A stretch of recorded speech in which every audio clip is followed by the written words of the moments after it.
SportsLine continues here on a Tuesday night. Switch our gears back to football and the Titans, who have won 6 in a row. They'll look for win number 7. As I drop my phone, who needs that? The Titans get set to take on the Texans on Sunday afternoon, Nissan Stadium, a noon kickoff. And you can, of course, watch the game on News Channel 5 if you don't have tickets. But this past Sunday, through all the injuries, they figured out a way to win. 23-21 over the Saints in a game where they were efficient when they needed to be offensively. They took care of short fields, got points, and then the defense got a field goal hold late in the game, and then a stop on a 2-point conversion to win the game and ultimately get that 6th consecutive win. It wasn't easy, but they got it done.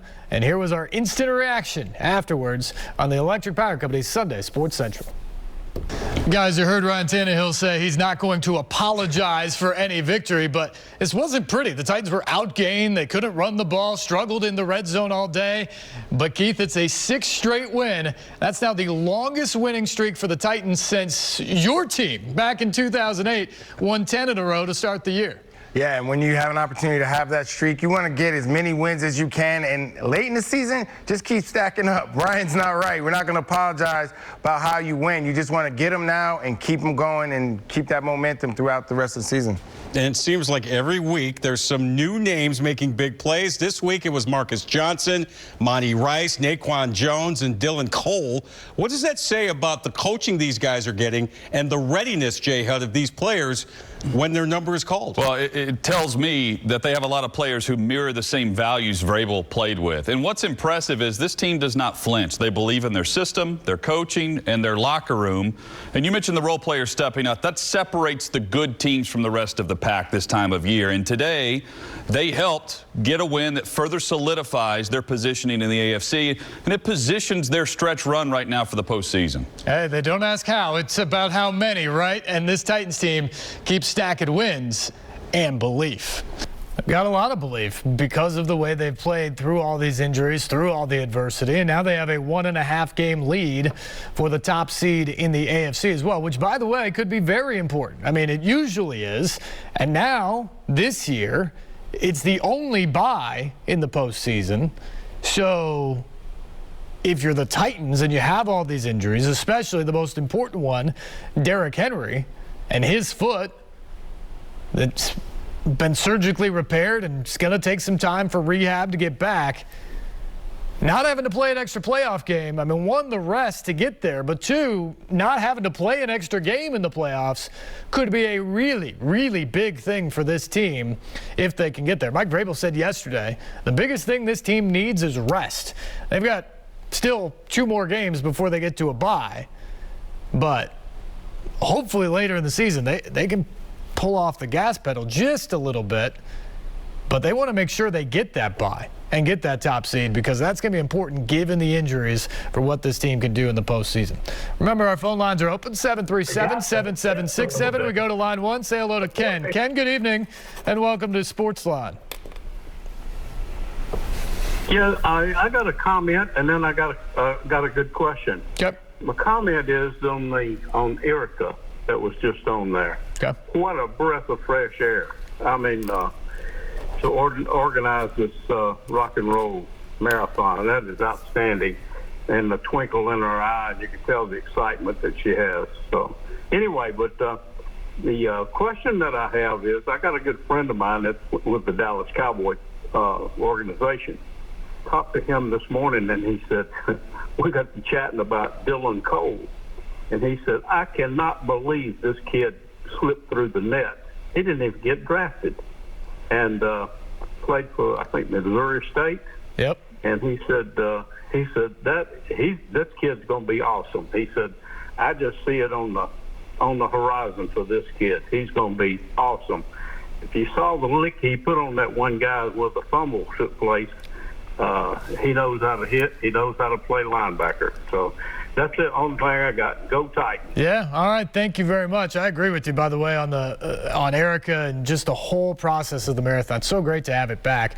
And when it comes to Dylan Cole, man, what a play did he make in that game on Sunday to come down there on the opening kickoff of the second half and absolutely popped Deontay Harris to cause the fumble that set the Titans up on a short field. They scored a touchdown 4 plays later, and they went up by 14. And essentially, that was kind of the difference in the game, the fact that they were able to build that lead right there at a time they weren't even supposed to have the ball, because the Saints were supposed to start the second half with possession. It was a monstrous play by a guy they called up off the practice squad just Saturday. He got signed here in Tennessee just last month.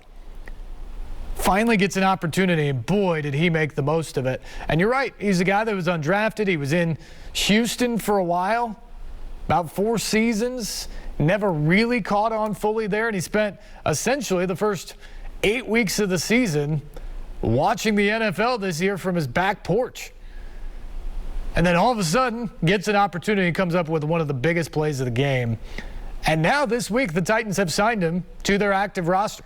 So at least in the short term, he's going to have a bigger role for them, and he's going to have a chance to make more plays like he did on Sunday. But no question, that was a great thing to see. Let's get into some of what happened on Sunday and the way the Titans offense just kind of muddled along. It is a work in progress without Derrick Henry for sure. As we mentioned earlier, just 135 total yards rushing in the last 2 weeks. But yet the Titans were able to go to LA and win, and they were able to beat the Saints on Sunday. Here's John Burton with more in this postgame report.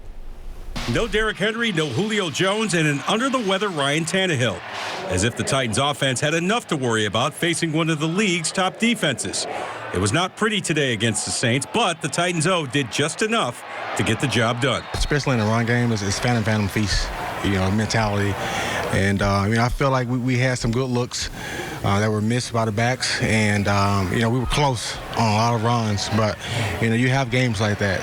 Without King Henry, the Titans managed just 66 yards rushing, and A.J. Brown had just 1 catch for 16 yards on 4 targets. But as has been the case all season, others stepped up. Deontay Foreman had 78 total yards. Marcus Johnson caught 5 passes for 100 yards. And Michael Pruitt's only catch of the day was for a 2-yard touchdown.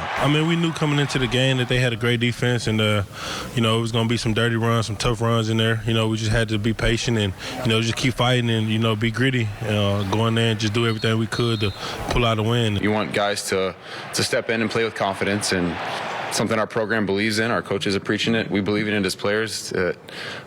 If you get an opportunity, you got to step in and take advantage of it. This is my first game with these guys, and we started to get things going a little bit.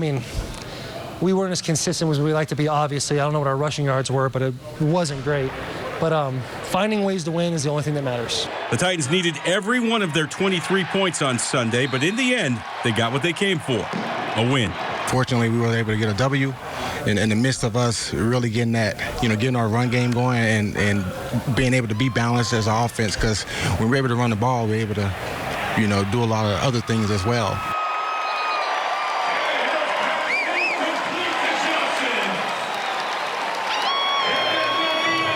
Rejoined now by Jonathan Hutton as we break down some of the keys to today's game. Jay Hutt, the defense didn't get the huge turnovers that we've seen in the last couple of weeks, but they came up with a couple of big stops towards the end of the game to preserve the win. Well, they made the Saints work for everything they got. They bent. They did not break. And a great example was right before halftime. The Titans gave up a big completion. The Saints were in scoring range, trailing by 7.